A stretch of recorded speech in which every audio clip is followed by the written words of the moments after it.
Yo, what's going on, everybody? It's Fluent. So I actually really wanted to make a video today to sort of just take a minute and talk about a channel rack that I made. And on this channel rack, it's just going to be a basic set of kind of getting where you need to go sort of parameters when you're getting ready to start a mix. So today I have this track that I made. It doesn't have this channel rack on it at all. I actually have this channel rack available as a free download, link down in the description if you want to go check that out. But anyway, I made this channel rack to accompany the mixing of this track because I had something similar in the past, but I feel like this one really touches bases on things I never really did before. So I have this little drop section going on here, and it sounds like this.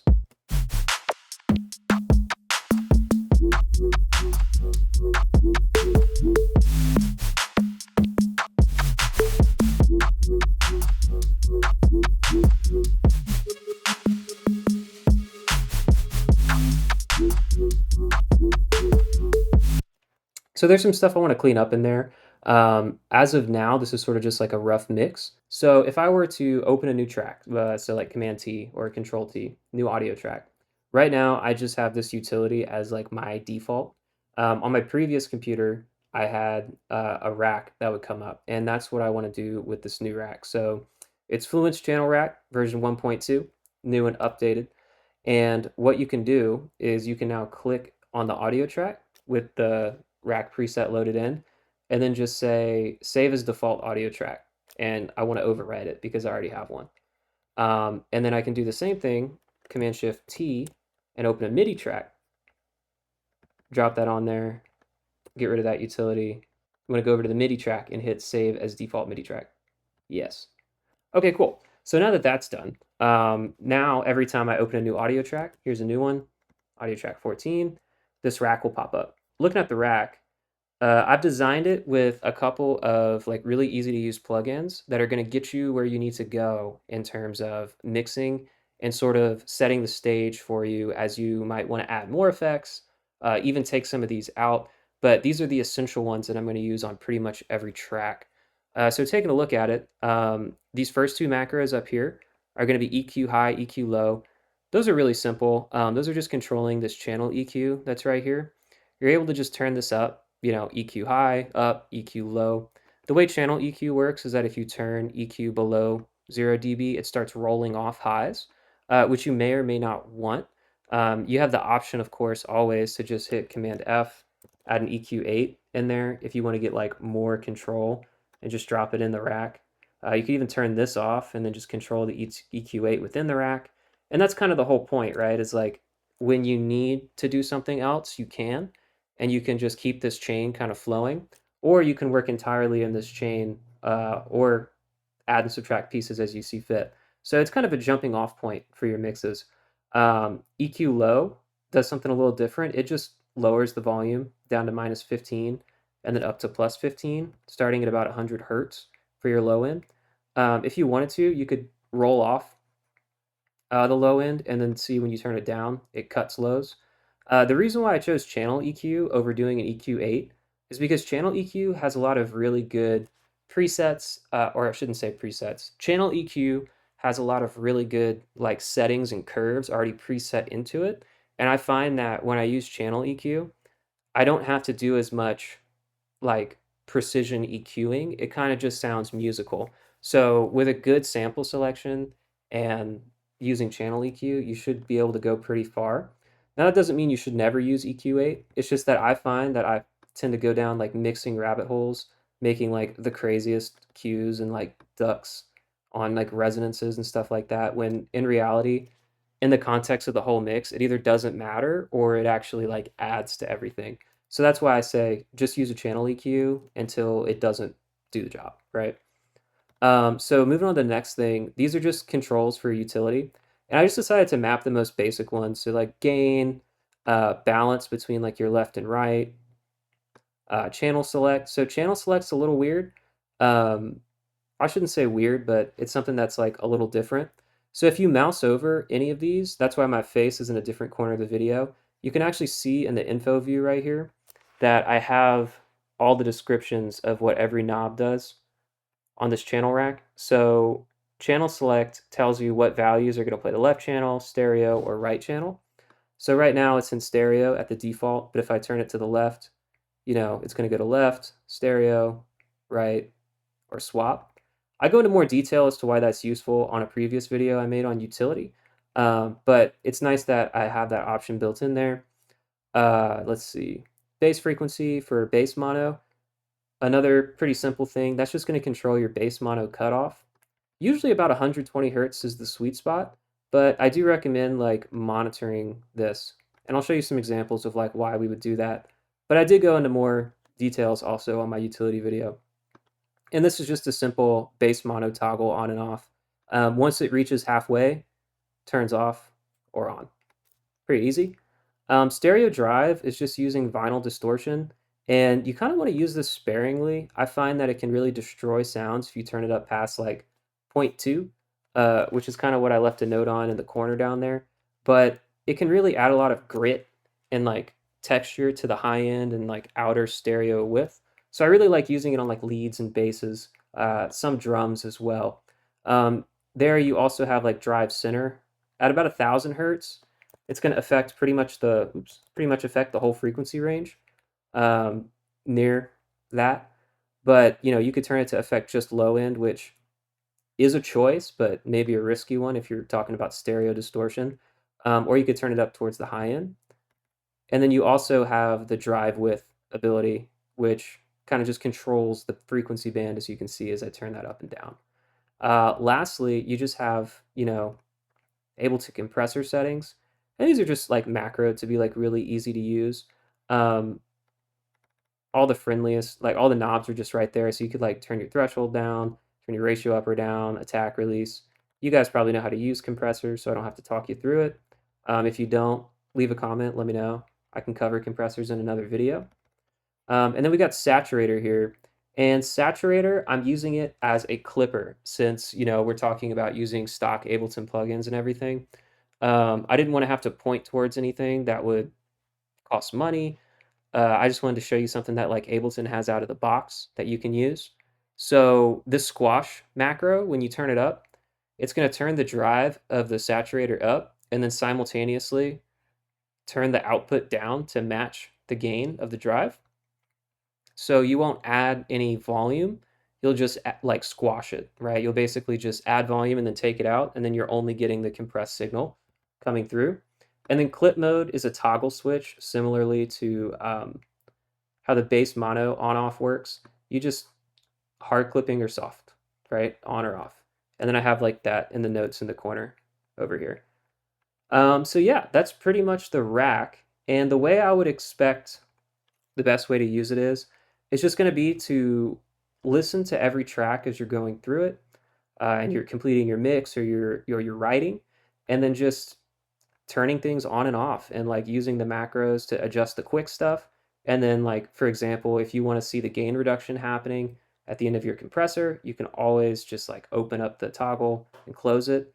And the reason why I have everything here is just because it's going to save you a lot of time to just have the basic stuff on the channel without having to like Command F search. Let's see, that'd be like 1, 2, 3, 4 plugins, 5 plugins every single time you touch a track. So I wrote this mix without the channel rack in mind, and now I want to use the channel rack in order to kind of fix everything that's going on in the mix. So we'll focus on the drums for the video, and then kind of just talk through it. So let's go ahead and get into it.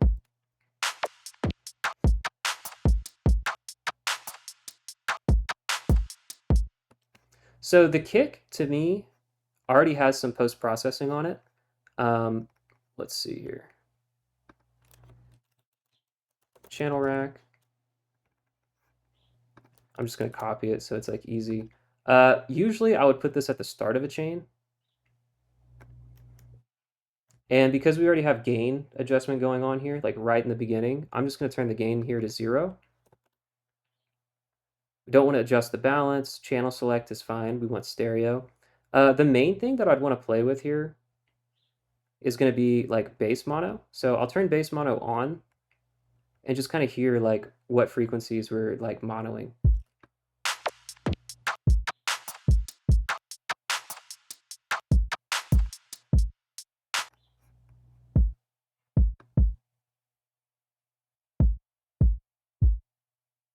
So you hear like as I turn it down, I'm only gonna catch the sub of the kick, but to really get like a powerful kick coming through speakers, people are offset from the speakers.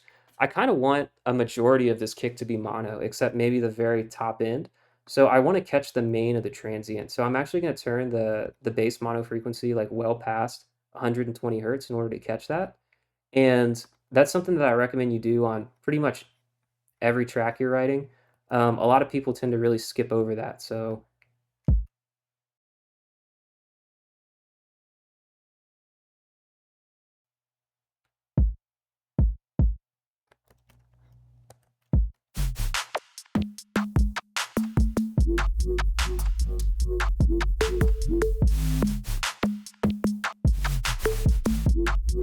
with the stereo drive, I'm kind of curious to see what I can do with it here.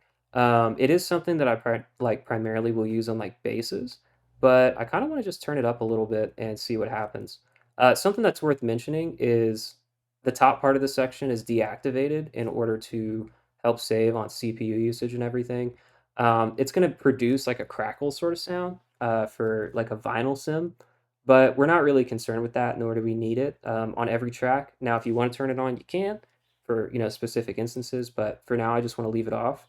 So, to my knowledge, as long as I don't turn the stereo drive knob up, which is going to turn up my pinch gain, so to speak, on the vinyl distortion, the vinyl distortion won't actually start acting on anything. I audibly can't tell a difference when it's on or off. Make sure everything's turned off on this chain that we want. So that's what's nice about this chain as well, is that if you want to leave things turned off, it comes through clean. So let's just like see what happens if we turn it up. So obviously that sounds really weird.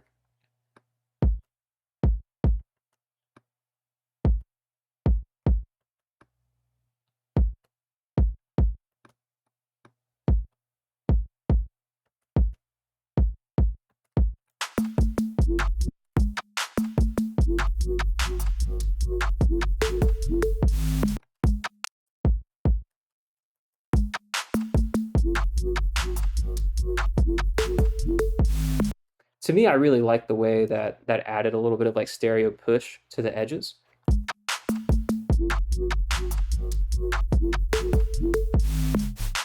And I don't know why I find like vinyl distortion to be such a useful tool for just adding a little bit of stereo grit, adding a little bit of stereo like offset. It just happens to be kind of my preferred method as of recently. It's not necessarily the most elegant way to do things, but I do find that it's extremely helpful when you're talking about bass music and you're talking about adding like that little bit of grit, that little bit of side energy for certain sounds. Um, Compression, this kick, let me like zoom in on it a little bit. This kick is hella compressed. Like, to be honest, you can see the compression already happening, like a lot of it before I even compress anything. And that's because it either came out of like an Ableton factory pack or it came out of like a splice sample pack or something. So because of that, there's really no reason to like further compress this. So I would just leave the compressor off. Um, Now, if I want to add saturation for texture, I could do that. Let's see. Like you could turn it up for like certain bits of the song. It would make sense. There's like heavily distorted sections that kind of play as a call and response sort of thing. But in terms of like, the main track, I wouldn't necessarily do it. Let's see.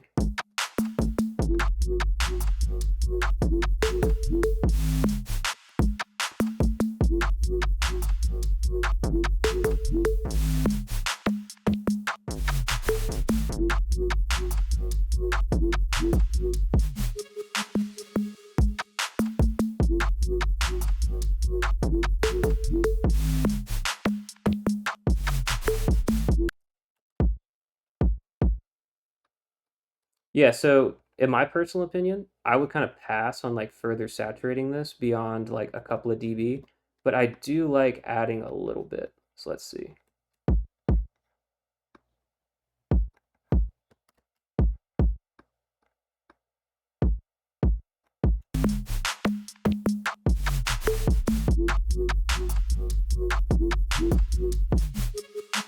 adds a little bit of grit. So let's move on to another section so I can kind of go a little further with it.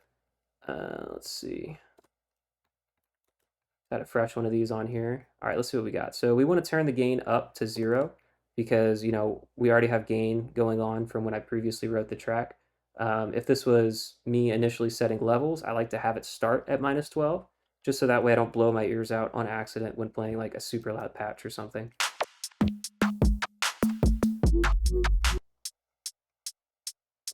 Like to me, that sounds pretty good. A little bit of highs would be cool. I don't necessarily want to add any stereo to it just because it doesn't really seem necessary for the sound as like a main hi-hat. And I have some stereo hats going on and some other pieces. So let's see, let's go to the compressor. I would turn distortion off. We don't really need it. Let's see. And that's what's nice too, is you can kind of just like open the side view of the compressor and then get a visual as you're adjusting the macros.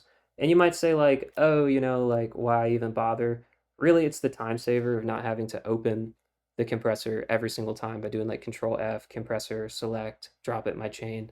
It's already there, and I can just like have it here and then kind of keep everything there, or just turn it off. That's what's nice about it.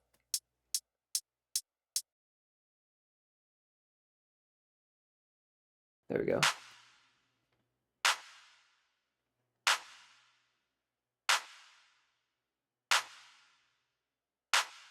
Like in this particular thing, I probably would use channel EQ, vinyl distortion, maybe the compressor because I'm not applying any compression to this at all. Then again, let me check out this clap, right? It could probably use a touch of compression. There's some peaks going on over near like some of the transients of the clap. So, use a little bit of compression there. Let's see. Let's go ahead and get started. What do we think this clap needs? Like if I'm just listening to it. Personally, I think it needs a little high end.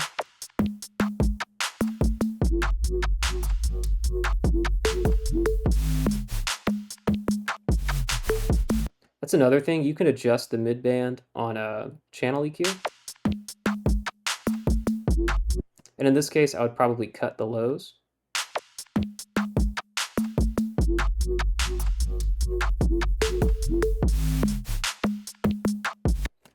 Just because I'm curious, I want to see what the stereo drive sounds like. Yeah, it definitely throws it wide.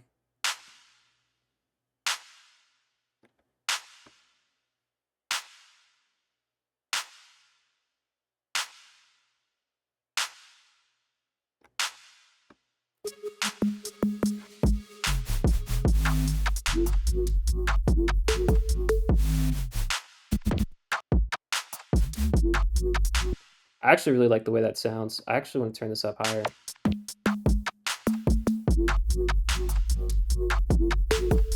Let me try adjusting the width.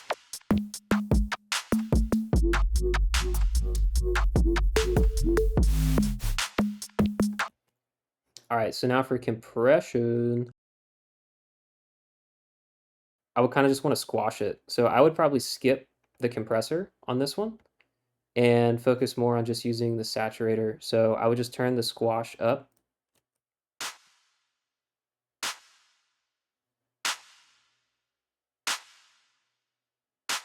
And I'm checking out these peak levels, right? Like watching how they're going up and down. You can check it out right here.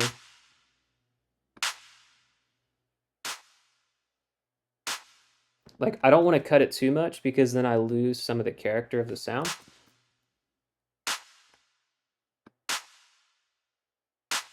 Hard clipping might sound better here. Like, it's getting quieter because I'm losing some high end.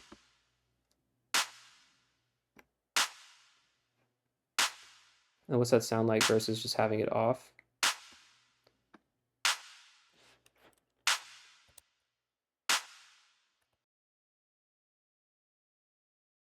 Let's turn that rack off and just see what it sounds like.